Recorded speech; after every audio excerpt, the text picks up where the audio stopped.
কিভাবে আপনি আপনার ইউটিউব চ্যানেল চেক করবেন যে মনিটাইজেশন হবে কি না? তো প্রথমে চলে আসবেন আপনার ইউটিউবে আসার পর আপনি আপনার প্রোফাইলে ক্লিক করবেন। প্রোফাইলে আসার পর আপনি আপনার চ্যানেলের লিঙ্কটা কপি করে রাখবেন। কপি করার পর আপনি এখান থেকে বের হয়ে আসবেন এবং বের হয়ে আসার পর আপনি আপনার যে কোনো একটা ওয়েবসাইটে চলে যাবেন। তো আমি ক্রোমে যাচ্ছি। ক্রোমে যাওয়ার পর আপনি সার্চ বারে সার্চ করবেন ইউটিউব মনিটাইজেশন চেকার। তো আমি লিখে সার্চ করতেছি, তো আপনারাও সার্চ করবেন। তারপর আপনার প্রথমে যে ওয়েবসাইটটা আসবে সেখানে ক্লিক করবেন। ক্লিক করার পর আপনার সামনে যে ইন্টারফেসটা আসবে তার একটু নিচে যাবেন। নিচে স্ক্রল করার পর আপনি এখানে paste your YouTube URL channel ID, আপনি এখানে লিঙ্কটা বসিয়ে দিবেন।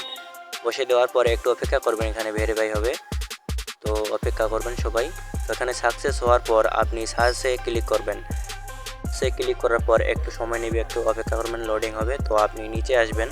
নিচে এসে আপনি দেখতে পাবেন আপনার চ্যানেল মনিটাইজেশন হয়েছে কিনা। তো আমার চ্যানেলটি এখনও মনিটাইজেশন হয়নি। আপনি এখানে অনেক কিছু দেখতে পাবেন যে আপনার চ্যানেলটি সেট আপ হয়েছে কিনা। তো আমি দেখতেছি, তো আমার চ্যানেলটি সেট আপ হয়নি ঠিক মতো, আমি ইউটিউবে মনিটাইজেশন পাইনি। আপনারা এভাবে চেক করবেন যে আপনার চ্যানেল মনিটাইজেশন হয়েছে কি না। তো